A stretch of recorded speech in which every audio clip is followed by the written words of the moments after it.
사도행전 12장 1절에서 5절까지 말씀 한 절씩 교도하도록 하겠습니다. 그때 헤롯 왕이 손을 들어 교회 중에서 몇 사람을 해하려 하여 유대인들이 이 일을 기뻐하는 것을 보고 베드로도 잡으려 할세 때는 무교절 기간이라.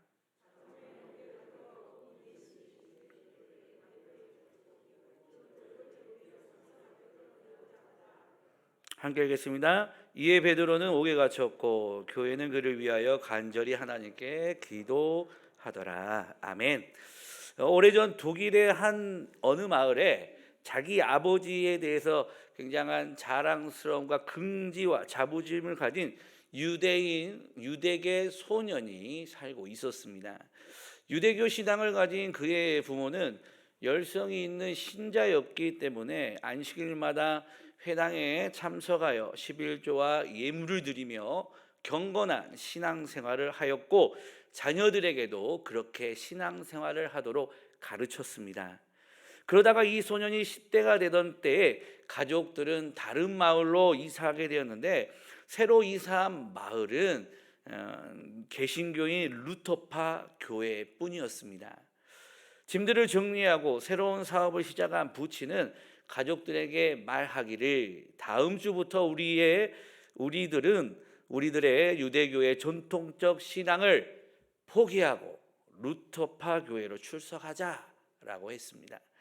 갑작스러운 부친의 태도에 놀란 소년이 왜 우리가 교회를 옮겨야 하느냐, 왜 우리 유대교 신앙을 버리고 우리가 루터파 교회로 가야 되느냐라고 이유를 물었더니 그 아버지의 대답이 그것이 우리의 사업에 도움이 되기 때문이다 라고 이야기를 하였습니다. 이와 같은 아버지의 말에 이 소년은 크게 당황하고 아버지의 이 말에 실망하게 되었고 그 실망은 점차 신앙에 대한 의심으로 변하게 되었으며 그 의심은 일생토록 그를 괴롭히게 됩니다. 그 후 그는 독일을 떠나 영국으로 건너가 날마다 영국의 대형 박물관에 앉아 헤겔의 철학을 연구하게 되었고 1875년 자신의 사상을 총정리한 범철학 비판이라는 책을 저술하게 되는데 그 책의 내용은 첫째, 하나님의 존재를 부인하였다. 둘째, 인간의 양심도 부인하였다. 셋째, 종교는 아편에 불과한 것이다 라고 단정하게 되고 공산주의를 재창하게 됩니다. 부모의 위선적인 종교 생활이 엄청난 무서운 결과를 초래하게 되었던 것이죠. 그 사람은 바로 칼 마르크스였습니다. 우리 인간은 살아갈 때 다양한 성향을 가지고 다양한 방법으로 살아가고 있습니다. 또한 우리의 삶의 행동을 취할 때 내가 알고 내가 믿는 기준으로 살고자 함의 성향과 내가 알고 내가 믿는 것이 있지만 내가 아는 대로 살기보다는 다른 사람들을 의식함으로써 다른 사람들의 요구와 기준으로 살고자 하는 이 성향이 내 안에서 공존하는 가운데 삶의 행동을 취하며 살아가고 있습니다. 오늘 본문에는 헤롯과 순교한 요한의 형제 야고보 그리고 베드로가 나옵니다. 그리고 본문에 등장하는 헤롯 왕과 베드로 이 두 사람은 우리 안에 공존하는 각기 다른 삶의 행동 방법을 극명하게 보여주고 있습니다.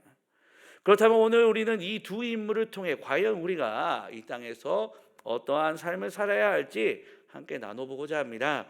먼저 헤롯의 모습을 살펴보도록 하겠습니다. 여기에 나오는 헤롯 왕은 누구일까요? 성경에 헤롯이라는 이름으로 여러 명의 사람이 등장하는데 이 헤롯은 누구일까요? 헤롯의 가계에 대해 살펴보면 헤롯 대왕은 이 주전 예수님이 오시기 전 41년부터 주후 예수님이 탄생하신 후 그 1년까지 이스라엘을 통치하였습니다. 그는 그 마태복음 2장에 그 헤롯이요 유아 학살을 명한 장본인이었죠. 그는 10명의 아내를 거두렸는데 그 중에 5이 자녀를 낳게 됩니다. 후에 헤롯 자녀들 간의 반목과 불륜 관계는 형용하기 어려울 정도로 나타나게 됩니다. 본문의 헤롯은 이 유아 학살을 명한 헤롯 대왕의 손자인 헤롯 아그리파 1세를 말합니다. 헤롯 대왕에게는 아리스토블루스라는 아들이 있었습니다. 그런데 헤롯의 아들로 다음에 대권 주자였던 이 아리스토블루스를 아버지 헤롯이 죽이게 되죠. 권력의 정점에서 권력을 지키기 위해 극심한 정신적 어려움에 빠져 있던 헤롯 대왕이 자신의 아들이 자신을 반역하고 자신의 자리를 찬탈하려고 한다는 그런 오해를 가지고 그 권력 앞에서 아들을 죽여버리고 만 것입니다. 하지만 아리스토블루스에게는 헤롯 아그리빠라는 아들이 있었습니다. 이 사람이 바로 오늘 우리가 살핀 사도행전 12장에 나오는 이 헤롯이죠. 헤롯 아그리파 1세는 10살 때부터 조부 이 헤롯 대왕이 죽기 전까지 로마로 가서 교육을 받게 됩니다.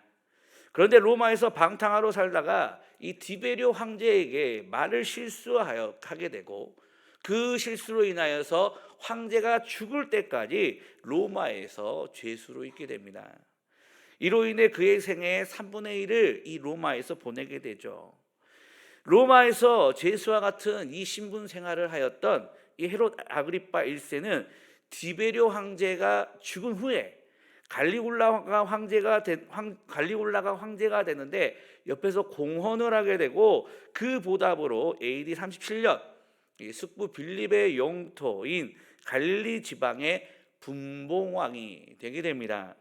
그리고 39년경 헤롯 아티파스를 서바나로 추방하면서 다음 그 영토인 갈릴리와 베레아를 얻게 되고요.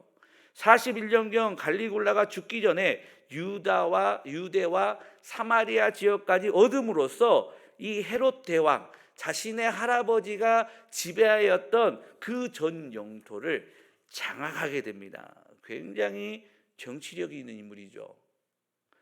그는 로마 정부로부터 신임을 얻기 위해서 갖은 아첨을 다하였으며 동시에 예루살렘에 있는 유대인들에게 신망을 얻기 위해 그들의 요청도 무시하지 않았습니다. 이러한 성향을 가진 헤롯 아그리파 1세는 이 유대인들의 민심을 얻어 안정적인 자신의 정치력을 행사하기 위해 예루살렘 교회 지도자들을 탄압하기 시작합니다. 우리 1절과 3절 한번 보겠습니다. 1절에서부터 3절 오늘 본문 다시 한번 읽어보겠습니다. 그때 헤롯 왕이 손을 들어 교회들에서 몇 사람을 해하려 하여 요한의 형제 야고보를 칼로 죽이니 유대인들이 이 일을 기뻐하는 것을 보고 베드로도 잡으려 할세 때는 무교절 기간이라. 지금까지 교회를 박해했던 주체는 누구예요? 교회의 유대교 지도자들이었죠. 뭐 대제사장, 뭐 바리새인, 사두개인, 뭐 서기관 이런 종교 지도자들이 교회의 주된 이 핍박의 주체였습니다. 따라서 유대왕이 교회에 직접 핍박을 강한 것은 이 헤롯 아그리파 1세 때가 이 처음인 것이죠. 사도 야고보의 죽음에 대한 의문이 풀리기도 전에 헤롯은 왕은 또 베드로를 잡아 옥에 거두게 됩니다. 그렇다면 헤롯은 왜 베드로를 옥에 가두었다고 성경은 말하고 있습니까? 바로 야고보의 죽음을 보고 기뻐했기 때문이죠. 헤롯은 유대인들이 이렇게 기뻐하는 것을 보고 더욱 힘을 내서 용기를 내서 핍박을 하게 된 것입니다. 예로부터 정치가들은 언제나 대중에게 아첨합니다. 아부하는 것이죠. 그들은 대중의 지지를 발판으로 하고 있기 때문에 그들의 환심을 사려고 수단과 방법을 가리지 않는 것입니다. 심지어 진리와 의리도 너무나 쉽게 버리는 것이죠. 헤롯 아그리빠는 인간적으로 오히려 선량한 사람이었다라고 합니다. 그러나 그는 유대에 와서는 율법을 충실히 지킬 정도로 기회주의자였기 때문에 이때에도 유대인들의 환심을 사려고 그렇게 했던 것이죠. 시류에 영합하려는 사람은 오히려 진리에 반하게 됩니다. 야고보를 그렇게 급작스럽게 죽인 것은 헤롯 왕이 이 유대인들의 민심을 엿보려는 시험적인 행동이었습니다. 만약 이 일로 인해서 민심이 악화되면 그들로부터 신뢰를 잃게 될 것이고, 그랬다면은 이 헤롯은 더 이상 교회를 박해하지 않았을 것입니다. 헤롯 왕은 굳이 종교적인 탄압을 계획한 것이 아니었던 것이죠. 그런데 막상 이 야고보를 죽이고 났더니 유대인들이 너무 좋아하는 것이죠. 그러다 보니까 헤롯 왕이 여기에서 힘을 얻어 이 교회의 최고 지도자라고 할 수 있는 베드로마저 체포하고 그를 죽이려고 했던 것입니다. 이러한 행동은 역시 현명한 정치적인 수법입니다. 그는 유대법에 어긋나는 일을 하지 않겠다는 것과 어디까지나 유대인의 편에 서 있다는 것을 보여주어 민중의 인기와 신임을 한 몸에 얻고자 한 것이죠. 헤롯 아그리파 1세에게 있어서 무엇이 사실이고 무엇이 거짓인지는 중요하지 않았습니다. 무엇이 옳고 무엇이 그른지는 중요한 것이 아니었습니다.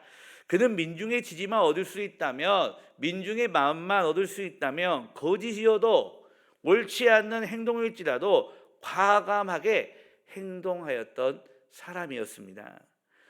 그에게는 하나님을 따르는 것은 전혀 중요하지 않았으며 사람을 좋게 하는 일에 힘을 썼던 사람인 것이죠.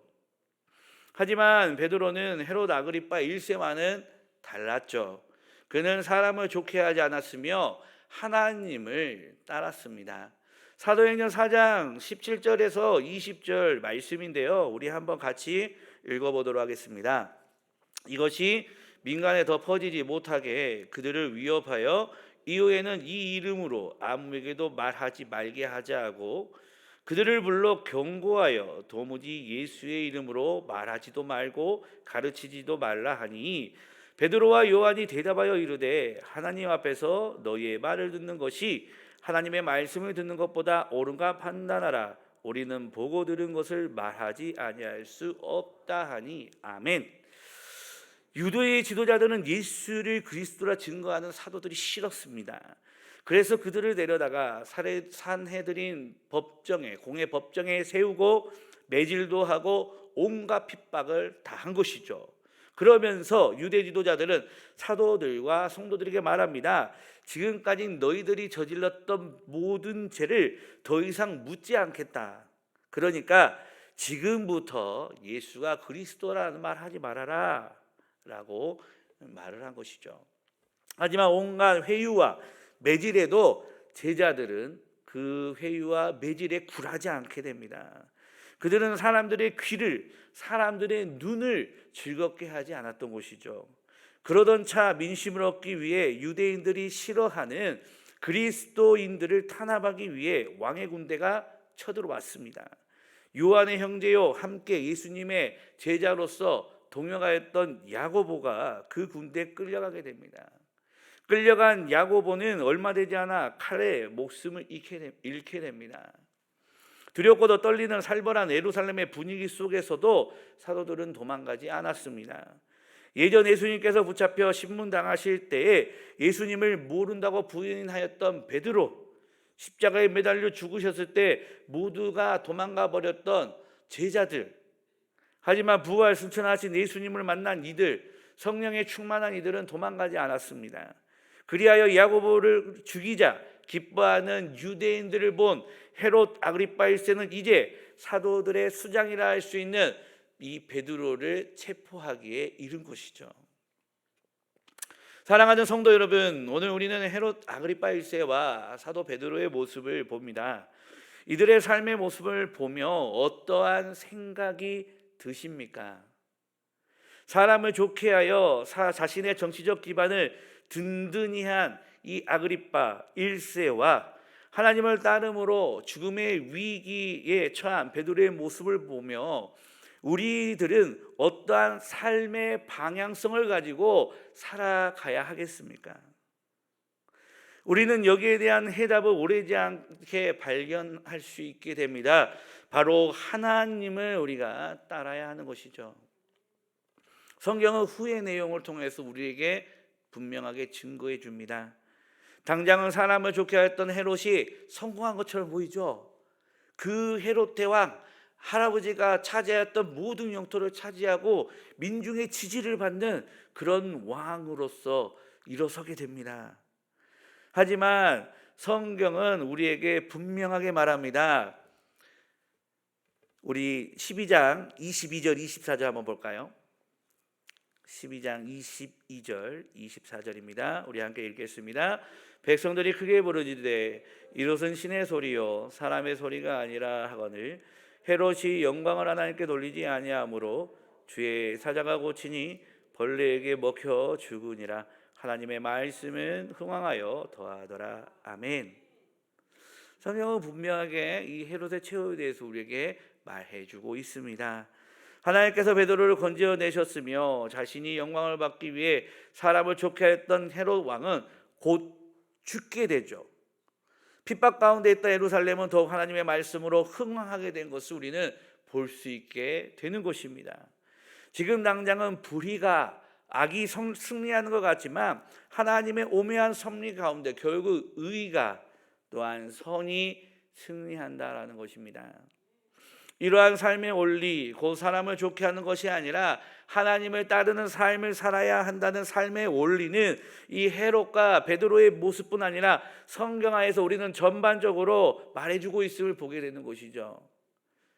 우리는 에레미야를 기억합니다. 눈물의 선지자로 불리는 에레미야입니다. 민족의 멸망을 선포할 수밖에 없었던 선지자였습니다. 하나님께서는 에레미야에게 바벨론을 통하여 유대 땅을 멸망시킬 것이다. 그리고 그 이스라엘을 회복시켜 주실 것이다 라고 하나님께서 에레미야에게 알려주십니다. 이에 에레미야는 이스라엘 백성들에게 바벨론에 의해 멸망당하는 것은 하나님의 뜻이다 라고 말하며 이 하나님의 말씀에 순종하라 라고 합니다. 하지만 왕을 비롯한 백성들은 이스라엘의 멸망을 원하지 않았습니다. 그리하여 그들은 선지자 에레미야를 옥에 가두고 때리는 등 에레미야를 핍박하게 되죠. 하지만 하나니아와 같은 거짓 선지자들은 왕과 백성들을 향하여 사탕발림의 말을 합니다. 이스라엘의 멸망이 아닌 이스라엘의 화평을 외쳤던 것입니다. 하나님의 뜻이 아닌 사람들이 듣기 원하는, 사람들이 듣고 싶어하는 그 말을 전했던 것이죠. 하나님의 거짓 선지자들은 하나님께서 바벨론으로부터 이스라엘을 구원하실 것이다 라고 전하였던 것입니다. 하지만 시간이 흐른 후 성경은 누가 옳았다라고 우리에게 증거하고 있습니까? 하나님의 뜻을 따르기 위해 사람들의 듣기 싫어하는, 사람들이 외면하였던 말씀을 전한 그 에레미야가 아닙니까?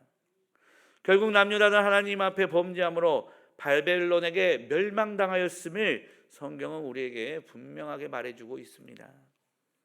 아합 왕 아시죠? 아합 왕 기억하십니까? 아합 왕이 남유다 여호사밧과 함께 아람과의 전쟁을 수행합니다. 이때 이들은 전쟁을 수행하기 위해 선지자에게 이 전쟁을 해도 되느냐 안 되느냐 묻게 되죠. 이때 400여 명의 거짓 선지자들은 아합 왕이 듣고 싶어하는 그 말, 왕이시여 전쟁을 나가시옵소서, 승리는 당신에게 있습니다 라는 말을 하게 됩니다. 하지만 미가야라는 선지자는 아합 왕에게 나가서 승리는커녕 당신은 전쟁에 나가면 죽을 것이다 라고 이야기를 합니다. 이렇게 말하는 미가야를 거짓 선지자들, 그 중에서 시드기야가 뺨을 때리죠. 그러면서 아합 왕이 듣고 싶어하는 예언을 또 하게 됩니다. 그러자 아합 왕은 어떻게 합니까? 400여 명의 그 거짓 선지자들의 말을 쫓아, 자신이 듣고 싶어하는 그 말을 하는 선지자들의 말을 쫓아 전쟁에 수행하게 됩니다. 결국 왕이 듣고 싶어하는 말이 아닌 하나님께서 주신 말씀을 전하였던 미가야의 말처럼 아왕은 다시는 눈을 뜨고 북이스라엘로 돌아올 수 없게 되었습니다. 이처럼 우리는 성경 전반적인 내용들을 통해 사람을 좋게 하는 삶이 아닌 하나님을 따르는 삶을 살아야 함을 우리는 깨닫게 됩니다. 왜냐하면 이 세상의 역사를 주관하는 분은 세상 사람들이 아니라 오직 한 분, 창조주 하나님이시기 때문이죠. 요즘 우리가 살아가는 시대는 절대적인 가치, 절대적인 진리가 인정되는 시대가 아닌 상대성의 원리와 상대성의 가치가 굉장히 중요시되는 시대입니다. 제가 대학에 처음 다닐 때만 해도 성적을 절대평가로 주었습니다. 그 말이 뭐냐면 95점 이상은 A 플러스, 90점 이상은 A, 85점 이상은 B 플러스, 이런 식으로 절대적인 점수가 있고 그 점수에 부합하는 사람들에게 성적을 주었던 것이죠. 그래서 95점 이상이 100명이다. 그러면 100명 다 A 플러스를 받는 것입니다. 반대로 95점 이상이 한 명도 없다. 그러면 한 명도 A 플러스를 못 받게 됩니다. 그런데 대학생활 중간쯤에 절대평가에서 상대평가로 바뀌게 된 것입니다. 점수로 학점을 주는 것이 아니라 비율로 주는 것이죠. A 플러스는 5%, A는 10%, B 플러스는 20%, 이런 비율로 주는 것이죠. 아무리 시험을 못 봐도 1등을 기준으로 점수를 올려주기 때문에 A 플러스의 비율이 그대로 유지가 되게 됩니다. 이처럼 이것은 한 가지 예였을 뿐이고 시대가 점점 이 절대적인 가치보다는 상대적인 가치를 추구하게 되었고 다양성을 강조하던 시대를 우리는 살아가고 있습니다. 누군가는 이게 어쨌다고 이게 왜 문제가 되는 거야 라고 이야기할 수 있습니다. 그렇습니다. 우리의 삶의 방법과 규범 등은 상대적이든 절대적이든 상관이 없습니다. 한 시대를 반영하고 한 문화를 반영하기 때문인 것이죠. 하지만 이런 상대적 관점, 다양성의 관점이 구원의 방법에까지 영향을 끼치는 것, 이게 문제가 되는 것입니다. 하나님께서는 우리에게 천하 사람 중에 구원을 받을 만한 다른 이름을 주신 적이 없고 오직 예수 그리스도를 믿는 그 믿음으로 구원을 받음에도 이 시대의 흐름은 구원의 문제에 있어서도 상대성의 원리를 적용하고 있다는 것이죠. 꼭 기독교에만 구원이 있다는 소리를 하지 말아라. 예수님만이 유일한 구원의 길이라고 하지 말아라 라고 그들은 우리에게 외칩니다. 어찌 보면 그들의 주장이 합리적인 것 같습니다. 어찌 보면 그들의 이야기를 듣는 것이 더 나에게 있어서 편해 보입니다. 어찌 보면 그들의 이야기를 수용하는 것이 그들과 더 친해질 수 있는 것 같습니다. 하지만 이와 같은 성경이 아니라고 말한 부분에 대한 타협점은 하나님을 따르는 모습이 아니라 사람을 좋게 하는 모습인 것이죠. 종교다원주의를 주장하며 다른 사람들에 대해서 넓은 마음을 품고 다양한 시선을 가지고 또 우리가 바라보고 있다는 우월감을 드러내기 좋아하는 그들로부터 좋은 소리를 듣기 위해, 그 사람들로부터 인정받기 위해, 그 사람들로부터 제 이상해라는 그런 눈초리를 받지 않기 위해 위함이라는 것이죠. 하지만 성경은 우리에게 분명히 말합니다. 이 땅의 유일한 신은 하나님 한 분뿐이시고 우리가 구원받을 수 있는 길은 오직 예수 그리스도를 믿는 믿음이다라고 우리에게 말하고 있습니다. 우리들은 어떠한 삶을 결정을 해야 될까요? 세상 사람들로부터 편협받는 소리를 들으면서도 하나님의 말씀을 따르며 살아야 될까요? 아니면 세상 사람들과의 이 좋은 관계를 유지하기 위하여 하나님의 말씀을 어느 정도 내려놓고 세상의 가치관과 세상의 사람들과 우리가 타협해야 하는 것일까요? 직장생활도 마찬가지입니다. 신실하게 예수님을 믿는 사람이 직장생활하는 일이 결코 쉽지 않습니다. 우리의 몸이 하나님의 성전인 것과 하나님께 영광을 돌리는 삶을 살기 위해 신실한 하나님의 백성들은 하나님의 방법, 세상의 방법, 세상의 즐거움을 따르지 않습니다. 간만에 모인 회식 자리 다들 술 한잔 나누며 마음을 나눈다라고 말을 하죠. 그리고 다 같이 한 잔씩 마실 때에 하나됨의 결속력을 높인다라고 말을 합니다. 서로 주거니 받거니 할 때 누군가는 마시지 않습니다. 자신은 하나님을 믿는 사람이기에 마시지 않는다라고 말을 합니다. 분위기가 심상치 않게 변하게 되죠. 다들 이상한 눈치로 쳐다봅니다. 처음에는 그러지 말라고, 한 잔 마신다고 무슨 일이 생기냐고 말합니다. 두세 번의 권유가 있다가 받아들이지 않으며 강압적으로 나가게 되죠. 직급의 위압과 단체의 위압으로 나가게 되는 것입니다. 예수님을 믿는다는 사람들도 다 한 잔씩 하더라. 유별나게 신앙생활 하는 척하지 말아라. 분위기 흐리지 말라라는 갖가지 감당하기 어려운 말들을 쏟아냅니다. 비단 회식 문화뿐이겠습니까? 직장 생활을 하다 보면 다른 사람의 부정을 보기도 하고 다른 사람과 함께 부정을 저지르기도 합니다. 다른 사람의 비율을 조금만 맞춰주면, 조금만 저 사람의 입맛에 맞게 내가 말을 하고 행동을 해주며 뻑뻑한 나사에 기름을 조금 칠하면 이 나사를 돌리기 쉬운 것처럼 또한 직장 생활을 하고 일반 생활을 하기 편할 수 있습니다. 하나님을 성택함으로 빡빡한 직장 생활을 하시겠습니까? 아니면 사람들과 좋은 게 좋은 거다, 누이 보고 누이 좋고 매부 좋고 님도 보고 뽕도 따고 라는 생각을 하면서 사람을 따르겠습니까? 사도들이 세상 사람들을 따르지 않고 하나님을 따르자 그들은 부와 명예와 권력을 얻게 되었습니다. 맞습니까? 아니죠. 사도들이 하나님을 따르자 오히려 그들은 핍박을 받게 되었습니다. 사도 야고보는 순교하였죠. 사도 베드로는 감옥에 갇혀 죽을 날이 오늘일지 내일일지 기다리고 있습니다. 이처럼 우리들도 하나님을 따르게 되었을 때 우리들이 열망하는 것을 얻는 것이 아니라 우리들이 원하지 않는 고난을 당할 수가 있는 것이죠. 그럼에도 불구하고 우리가 하나님을 따라야 하는 이유는 무엇입니까? 현재 우리 모습이 당장에 어려워 보이고 바보 같아 보여도 경쟁에 도태되어 보여도 우리들의 삶을 하나님께서 반드시 책임져 주신다는 것입니다. 많은 믿음의 사람들이 어떤 고민을 합니까? 내가 과연 믿음의 길을 걸어가고 있는데 잘 가고 있는 것인가? 내가 잘 가고 있는지 안 가고 있는지 내가 어떻게 판단할 수 있을 것인가? 이런 고민들을 합니다. 제가 얼마 전에 어떤 드라마를 봤는데요. 그 드라마, 저는 이제 뭐 영화나 드라마 같은 거를 보면서도 약간 신앙적으로 인사이트를 좀 얻거든요. 근데 그 드라마에서 이런 말을 합니다. 거거중지 행행행 리각이라는 말을 합니다. 되게 어렵죠. 거거중지 행행행 리각. 이게 뭔 말이냐면은 이 노자의 도덕경에 나오는 건데, 가고자 하는 길을 가다 보면 도중에 알게 되고 그 알게 되는 것을 행하다 보면 그 속에서 스스로 깨우치게 된다라는 뭐 이런 말입니다. 저는 이 말을 보면서 야, 여기에 딱 하나만 들어가면 정말 좋겠다라는 생각을 했습니다. 그게 무엇이냐면 바로 하나님의 말씀이죠.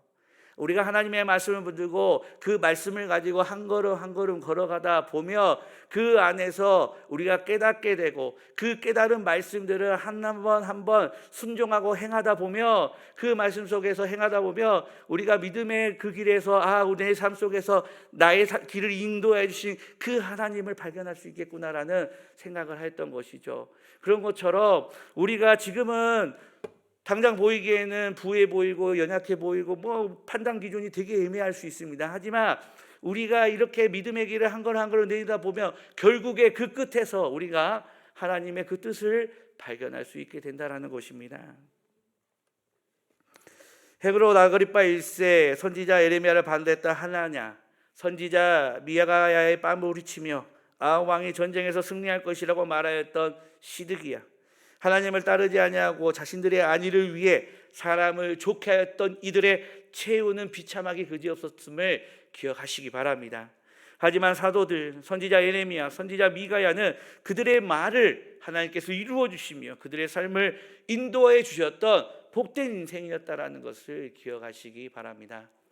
사랑하는 성도 여러분, 사도 바울은 우리를 향해 이렇게 말을 합니다. 갈라디아서 1장 10절에 이제 내가 사람에게 좋게 하랴, 하나님께 좋게 하랴, 사람들에게 기쁨을 구하랴. 내가 지금까지 사람들의 기쁨을 구하였다면 그리스도의 종이 아니니라.